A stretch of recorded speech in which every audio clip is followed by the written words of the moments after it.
So as soon as you said fire shot out of his hand, all I could think of was fireball. Dun, dun, dun, dun, dun, dun, dun. That's not the right beat. Welcome back. I'm Beas. That's Buse, and we're here to talk to you today about our tabletop RPG that we're not playing on a tabletop. That's right. We've been playing a game with a bunch of our friends over the internet, and we've been kind of keeping you guys updated on what's going on. And today we just want to talk about some of the highlights of the last few sessions, because Like a plan? keeping you guys fully updated on every event is a lot of work. A lot of work. So, the last couple of sessions, and it's 2 more weeks before we're going to be able to play again, because we're recording this before the eclipse. The solar eclipse of the heart. No, wait. Of 2024. That's the total eclipse of the heart. That's a song right there. So 2 of our players are actually going to go and view the eclipse. And I find that amusing. I've seen an eclipse. It's impressive. I don't really feel like seeing another one. They come around all the time. So some people love to chase these things, and it takes all kinds. And I appreciate that they love it, even if I find it less exciting. And that's okay. Yeah, a family member of mine keeps saying, I bought a bunch of the Eclipse glasses. Meanwhile, I'm like, I will probably not watch it. I have no particular plans to.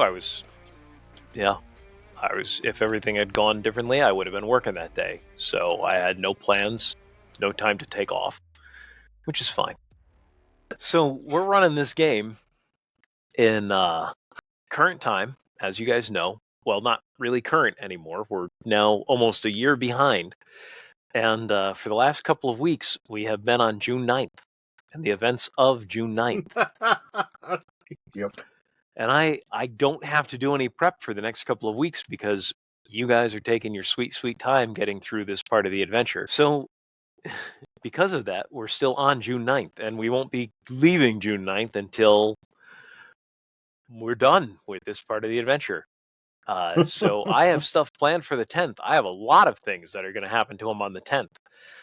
But it's not the 10th. It's the 9th. So why are we stuck on June 9th? Well, the reason we're stuck on June 9th is Started because... on June 8th. So, quick rundown. Most of the characters, except for mine, work at a restaurant called Barefoot Beats. It's a great fictional restaurant. Indeed. Really good on food. Miami Beach. It's the best food I've never tasted. There you go. Long story short, after one of our more well-developed NPCs had come in and gotten kind of harassed by a couple of FBI agents. That's Larry McCooperson. Larry McCooperson, the cop who, well, let's just say, as time's gone on, his life is made miserable by my character. Directly Char, and indirectly, a lot. But anyways, after he left, the 2 feds who were giving him a hard time still were eating there.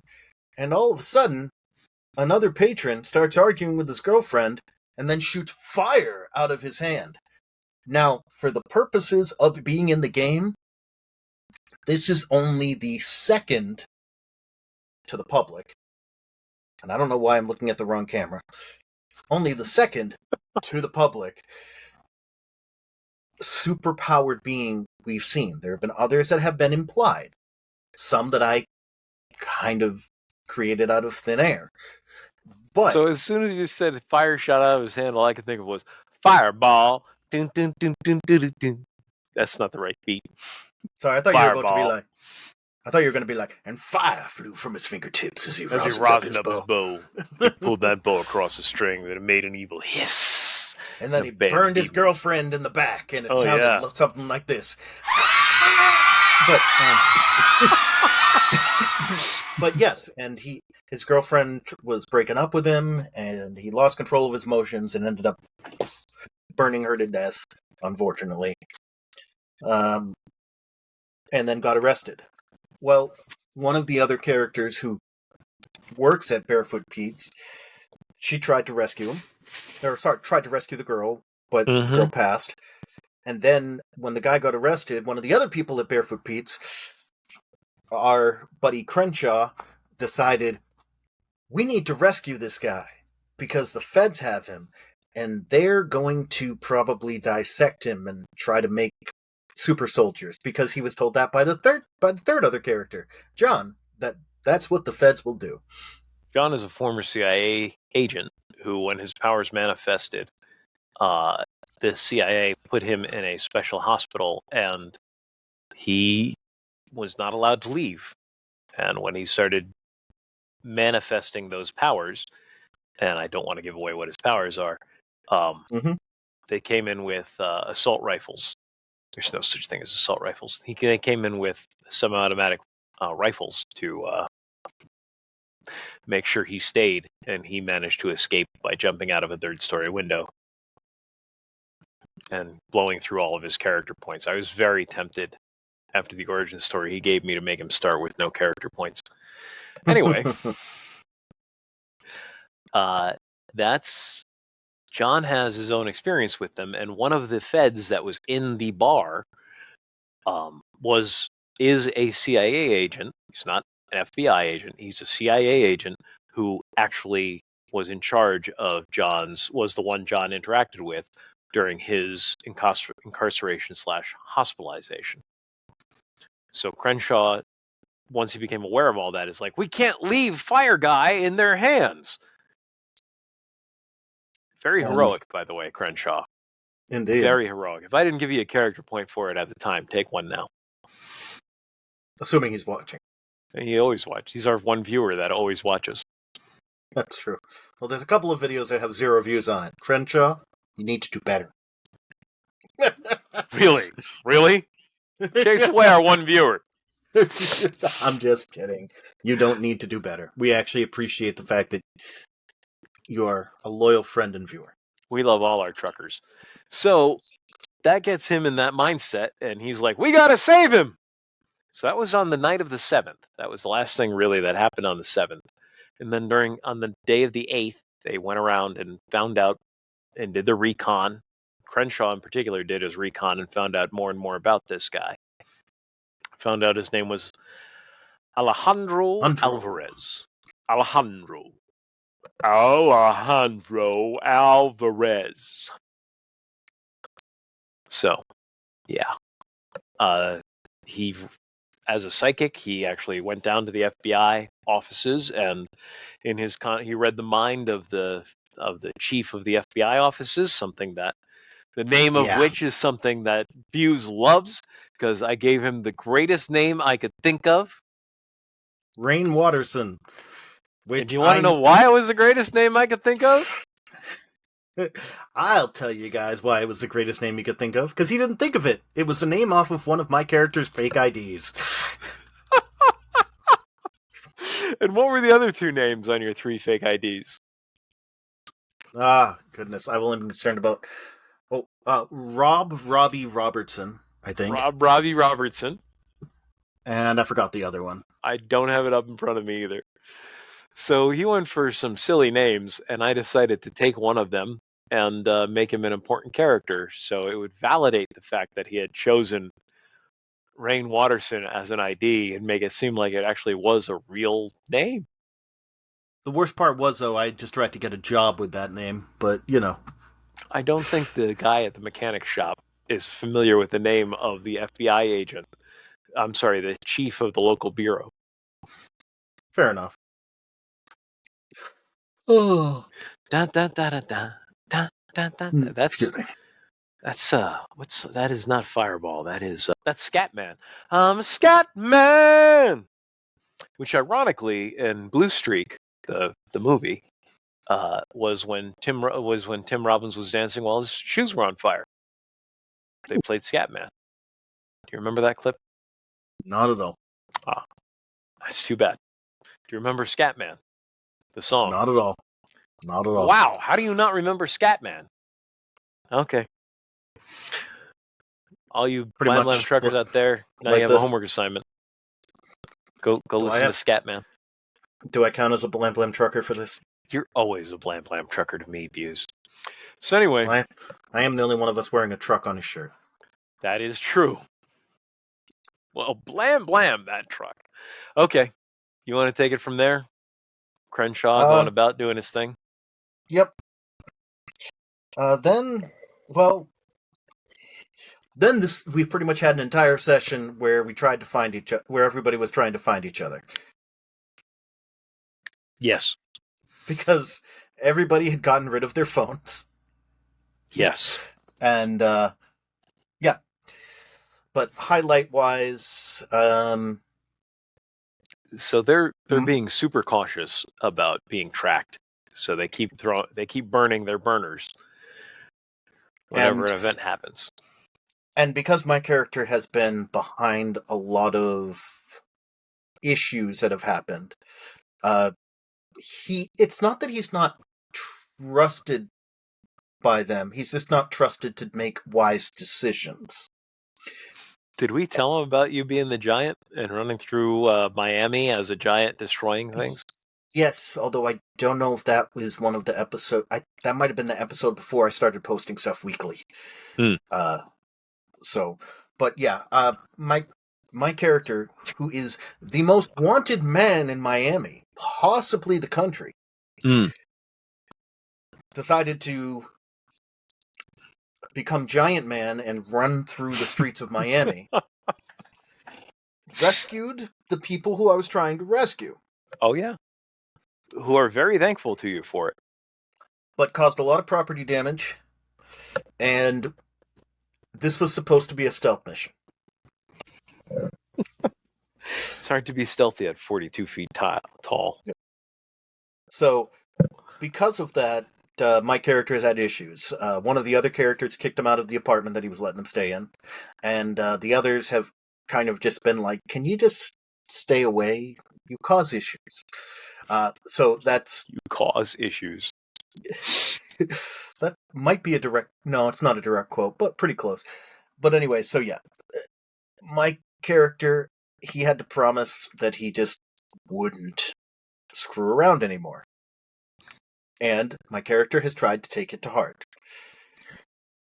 Long story short, we all got together, made a plan to go in, observe, and then come up with an extradition plan for Alejandro.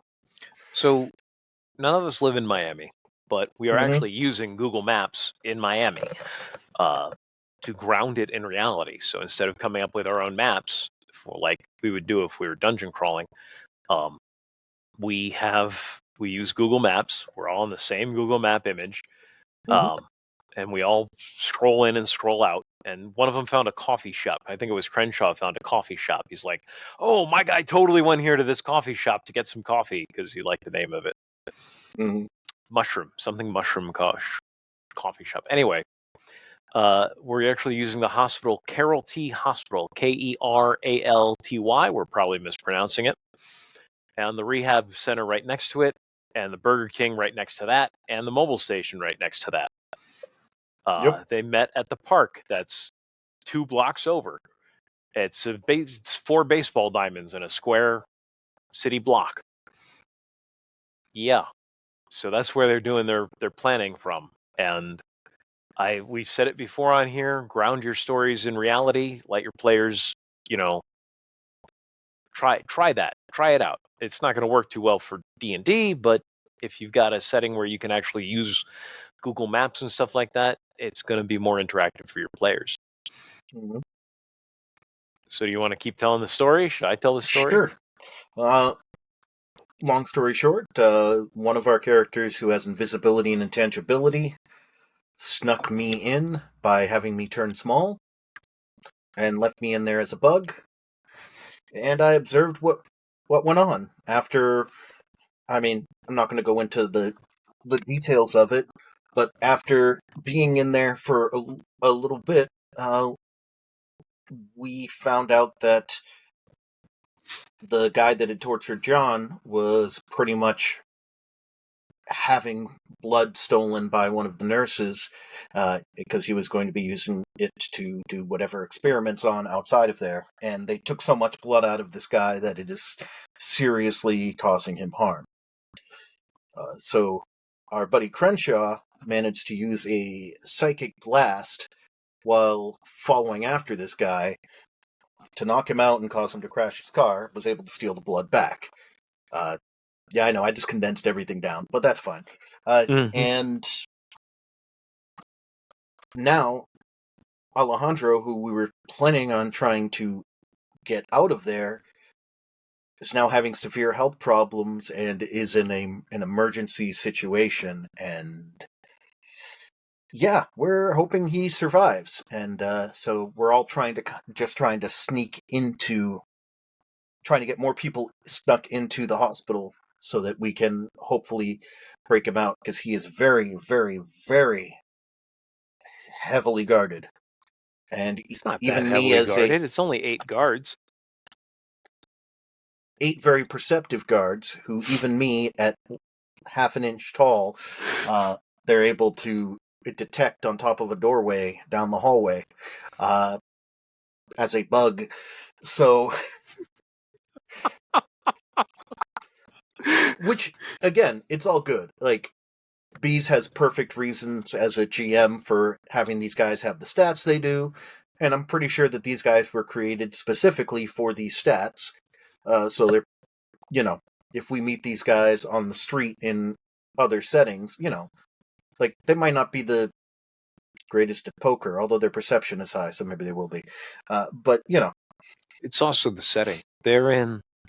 So in D6, you can give people bonuses based on the situation. So in a quiet hall room, in a quiet hallway where there's no one else there except for the guards, any movement is going to stand out to them. They're on alert. They're guards. They're trained to guard. They're not, they're going to notice bugs flying around because they're in a hermetically sealed area that shouldn't, well, it's not hermetically sealed, but it's darn close. That shouldn't have any bugs in it whatsoever. So a bug is going to stand out, and any movement there is going to stand out. And frankly, I expect you guys to blow past them because they are, after all, only human. And you're a little bit, you guys are a little bit more than human. Their current plan, and what's really taking so long, the reason why we're taking forever on this is we're only doing 2-hour to 3-hour sessions, and most of that time is spent planning and trying to figure things out. So it's one of those things where you take half an hour to play 2 minutes worth of time. And that's, if you've ever played an a TTRPG, yeah, that's pretty much how it goes. We used to call them P&P RPGs, but apparently pen and paper is not as cool as tabletop. Whatever. Especially now that people tend to use laptops for their character sheets. Yeah, or tablets or whatever. So, yeah, their current plan is for you to go out, meet up with the guys who are outside, and shrink one of them down. I don't know if I mentioned it. I really, as a player, I think this is a horrible idea. Can I ask you a question? Yeah. Because we're not playing for another 2 weeks anyway. Which is really right now about a week and a half. How are you going to shrink anyone down? Didn't you hear their go through the steps? Because they actually talked out loud about what you would have to do to shrink someone else down, and I don't think any of them remembered it. Maybe Crenshaw, maybe. Yep. I think this is why I think it's a horrible idea. It is a horrible idea. I have to get big because my powers. So if my character's shrinking this cup with him, not a problem. Typically don't even have to roll for it. Now, if my character wanted to shrink this desk, which is roughly the size of me, then it becomes a problem. And the same would go for another person. So he can only shrink things that are on his person, basically. Those Yeah. things shrink with him. So shrinking something like, I don't know. Oh, what do I have around here? Well, this Nintendo's Super Nintendo system here, this is probably about half of the maximum you could shrink with him. You've taken a backpack with you before. Yeah. I was Yeah, carrying one for a while. Yeah. yeah. So that's about the limit of your shrinking ability, is that backpack. If Like you read the way, theoretically I can possibly do more, but it's becoming more and more difficult, and I'm not that much more powerful. I also haven't successfully done this really before. Last time I tried to do this, I failed because I was a mouse, and I was trying to shrink a cell phone down, and I so was not able to. for you to do this, to even have a chance of doing this, you would have to be gigantic to shrink down a regular sized person. I figured what two scale sizes higher, roughly, Yeah, so that's what, 18 feet tall? something like that. Yeah, scales in the game going up a scale is 6 feet at a time. So every time he enlarges, he can, depending on the roll, but even a bad enlarge roll or a low enlarge roll, a very easy roll, which is very easy. I have the sheet here because this is the desk I play from. Very easy is a roll of 1 to 5.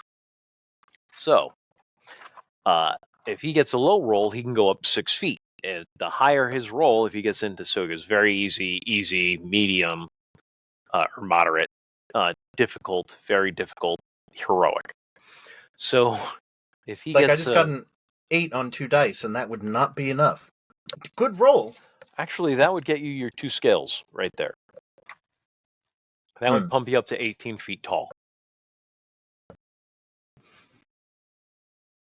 Okay. The higher he rolls, the more he can transition at a time. But yeah, you're gonna. Where are you going to be able to? You can't do this in a concealed way. You're going not where you guys are at. Where are you going to hide as 18 feet tall? I'm Minimum. assuming that they have this planned out, They don't. because this was their idea. It was. And my character is so because my character is screwed up so much. Right now, my character is of the opinion, and Bees can verify this. Oh yeah. My character is pretty much like, I will do whatever you tell me to do. I will not screw up. He's And said that like twice during the last session, and then once in the session before that. Before I do anything, I'm going to check with you guys. but it also means that I shouldn't. I won't say I can't be, because they still might blame me. But I shouldn't be blamed if stuff goes wrong, because it's their plan. The funny thing Look, is, they actually rushed into danger in the past session, whereas I was the one who was like, "Do you want my help?" "Oh, no, no, no." and Meanwhile, then John was like, "Wait, this is what we tell him not to do all the time."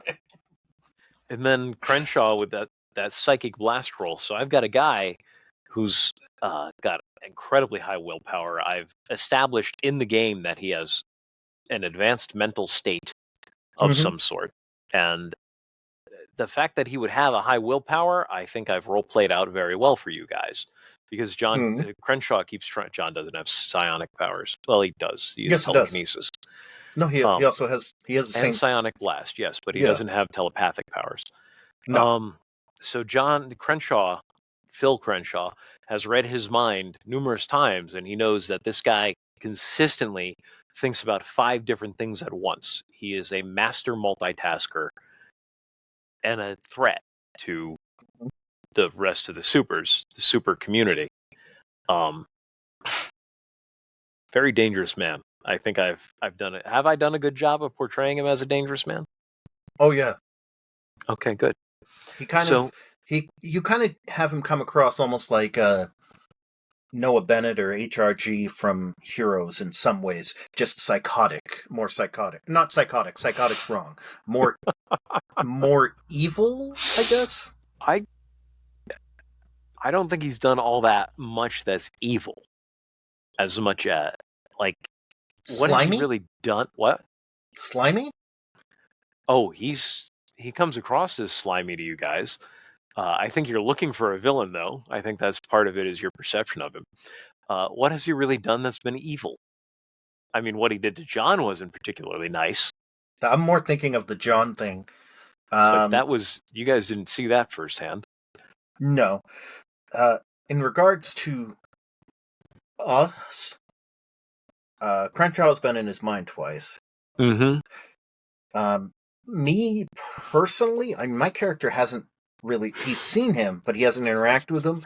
But just looking at it from just storytelling and looking at him, what has he done that's evil? I don't know. Buying blood, having extra blood taken out of a guy that might kill him. Uh, That was pretty a- evil. and well, He only took 2 pints in 2 days, though. that's a lot. And That's, you guys will see what happens. the other thing, which you will probably disagree with me with, but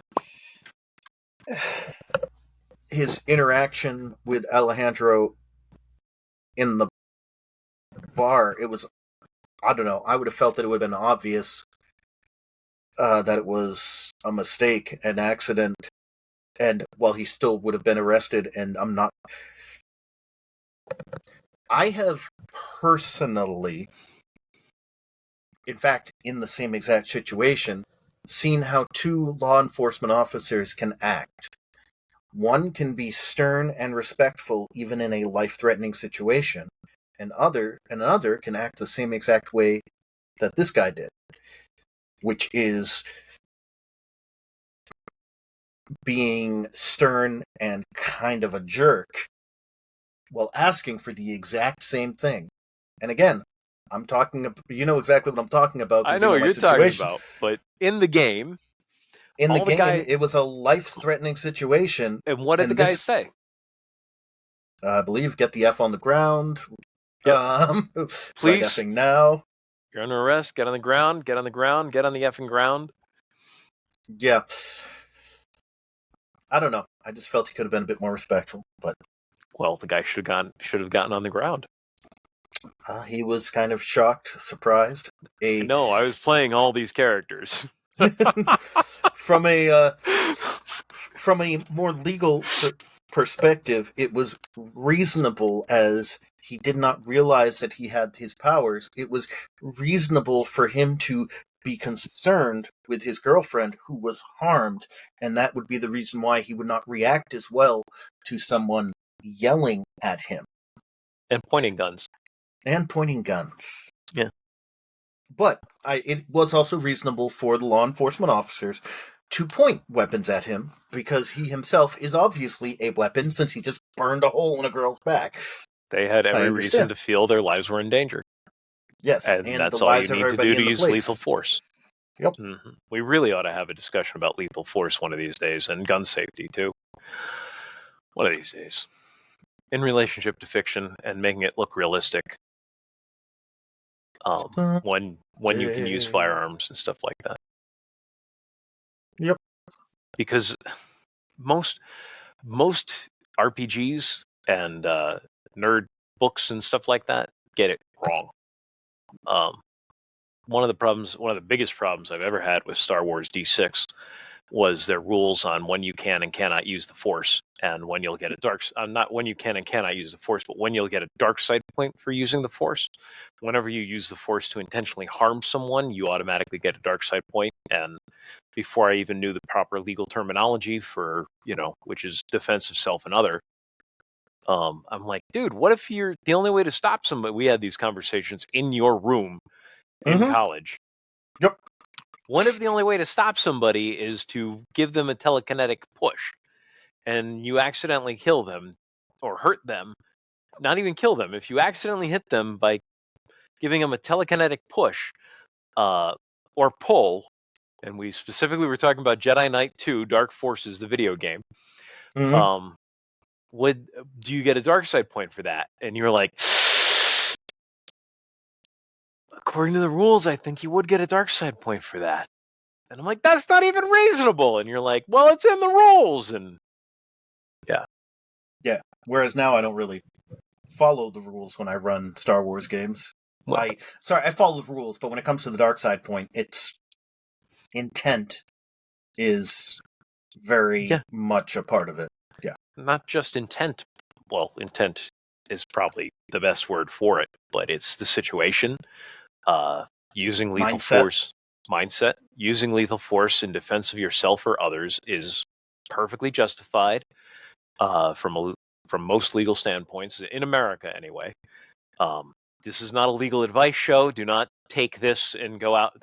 One of our viewers, do not take this and go out and say, Beas and Buse said it was okay. We're not lawyers. We're not judges. We're not cops. I'm just telling you my interpretation of the law for what little that's worth to use in your gaming session. And we're not even really covering that, though we should. That would be a good topic for next week. Yeah. So he hasn't been all that evil, but we know, like the little things, the way he acts, the way he talks, the way he seems slimy all the time. What does he want that blood for? That seems quite ominous. I happen to know what he wants it for, but they don't. Nope. And in fact, they're trying to keep my character as far away from him as possible, it feels like, but except for the fact I've been in the same room with him. And you guys didn't question that the nurse is willing to do this for only $3,000 in this economy?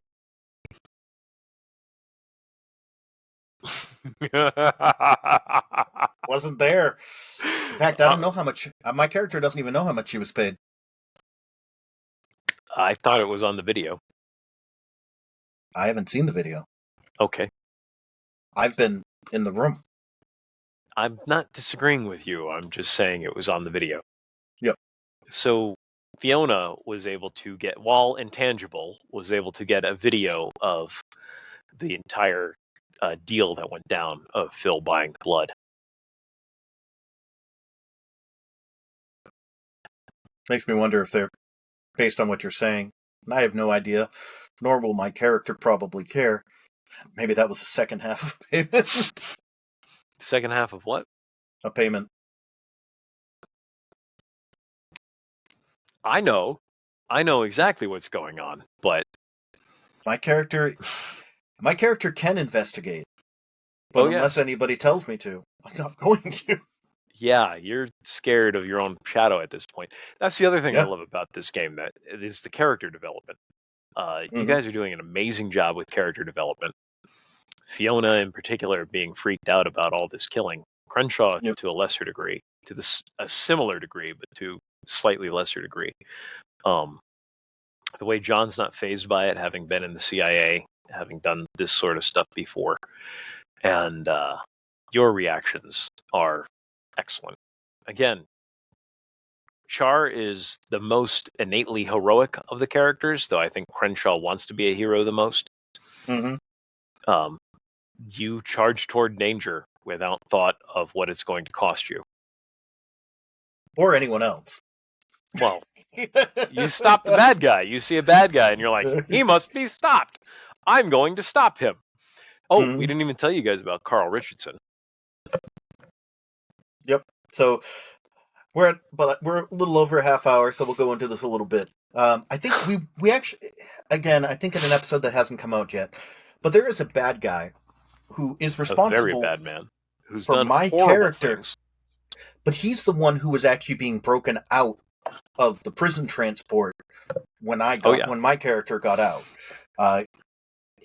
And his character is just a bad person. He hunts bad guys, but doesn't care who he actually hurts in the process. And he's doesn't seem to be hunting the bad guy. Like, it's not like the Punisher. Like, this guy seems to be actually bad or evil in some way. Carl Richardson, which is, again, my players' names, most of my NPCs. Carl Richardson, almost all of them. I think the only one you guys didn't name was Wally. Rick, whatever his name is. So Carl Richardson is hunting down drug dealers. He's specifically targeting drug dealers, and he targets them at their places of business, kills them, and takes all the money and all the drugs. So he is robbing drug dealers, and sometimes he kills them. Most of the times they end up getting killed because they get into a gunfight with Carl Richardson, and that turns out not to work out too well for them. And you ran into him Yep. specifically. And Char Pryerson ran into Carl Richardson. Yep, because I got kicked out of my apartment and I was walking around and I heard people needed help, so I tried to help them. And then he tried to shoot me. Or He he didn't really succeeded in try. shooting you. He succeeded in shooting me twice. Didn't do anything because my character is very much resistant to physical damage. But That's going to come up soon. I wasn't able to stop him either because I had to make a choice. I tried to stop him quickly, and when I missed him, I had a choice. Help the people who he had already shot and were bleeding out on the floor, or try to stop him. And my character chose to try to help the people as opposed to trying to stop him. Because it felt like the right thing to do. Because I know a lot of people do this with their characters. My characters typically are somewhat of an exaggeration of myself in some way, shape, or form. A lot of my characters in the past have been very belligerent people who might be nice, but really don't like authority and don't like anyone telling them what to do. That's because me as a person doesn't really like people telling me what to do. Even though I tend to do it well without complaint most of the time. Unless I'm talking to my friends. But this character, he's kind of a different part of me. The part of me that I think would be a hero if I had superpowers. Because I would probably be the person who wouldn't think twice to jump into danger. Even though I might not think of the consequences. I'm actually a fairly thoughtful guy, but that's because I made plenty of mistakes where I didn't think things through, so I tend to overthink. So it just lets me kind of play that part of myself. This guy isn't that belligerent for the most part. It's actually kind of the last couple characters I've been playing, including my bard in that D&D game, have not really been belligerent. And that is something I have to turn off because I normally play like a rogue-like character who it fits perfectly with. But anyways, you could have made a rogue if you wanted to make a rogue. I feel like I was actually talking to my wife about this. I feel like my character is a combination of two things I play often. And before I say that, I'm going to say one thing. So I was taking a quiz, and there was a slider bar. Are you more like a rogue or a paladin? And I had to leave it in the middle. Because I'm like, I am kind of both. And that's what I think. My character, his power set, he is a rogue who is a tank. Yeah. He's literally a rogue tank. I've got the sneaking ability and all that, but I can literally stand in front of the group and take most of the hits as long as no one's shooting fire, energy, or something like that at me. I don't know about that other stuff yet, though. No, you do not. Because in character, I try to be really good about not metagaming on stuff. And you are. I literally had my character think he was invulnerable until he finally got hurt. So now I know my character's not invulnerable, but I feel like it takes a lot to hurt me. And as far as I'm aware, I'm still invulnerable to everything. Until I run into a burning building, that's what I'll think. Well, you did get hurt when you got hit by that car. Yes, and I got hurt a little bit when I got shot at one point as well. Mm-hmm. But I think that we have gone for 40 minutes, so I think this might be a good stopping point. We really enjoy this game, and hopefully we truckers feel updated. Yeah, and hopefully you enjoy listening to us talk a little bit about this. Obviously, I'm very invested in my character, and so it's easy for me to talk about him. And obviously, Beas runs a game, so it's easy for him to talk about his stories and such with it. Mm-hmm. But we appreciate all of you watching us, and we appreciate your time that you put in. If you like this video, maybe this might not be the first video to share with your friends, but find another one of ours and share it with your friends. And if you watch this video and you've gotten all the way to the end, thank you. Give us thank you, and give us a subscribe, because more of this stuff is probably coming. If you guys like it, more of this stuff is already here. Well, yeah, it's just kind of in the past. The lost episodes. But I've said but enough, and I'm just going to turn it over, because this is what we like to call in the editing business episode 4 of the night. And episode 4 means Beas. I get to pitch. If anybody out there in Blam Blam Truckerland or anywhere else on the internet and happens to hear this, knows somebody over at the WB or whatever they're calling themselves these days, Time Warner Discovery, or happens to know Mr. Zaslav himself, David Zaslav, the king of Time Warner Discovery, I mean CEO. If any of you guys know someone or how I could get around pitching a story to these guys, I'd love to pitch a story to you guys. If you end up buying Star Trek, I'll pitch you some Star Trek, but right now I know you have the DC superheroes, and boy do I have some amazing stories that I can pitch you for those movies. So, contact me through the YouTube, through our Facebook page, however you want to. Just get in contact with us, let us know. I'd love to pitch some stories and maybe start making some movies for you guys. Thank you. And to all you want me to walk us out of here? Go for it, my friend. So, we promise to keep you guys updated once in a while with our ongoing game, and maybe next week we'll actually do a session. And, yeah. And we keep talking about gaming on here. We love you guys. Thanks for watching. Thanks for listening. Stay safe. And keep on trucking, you Blam Blam truckers.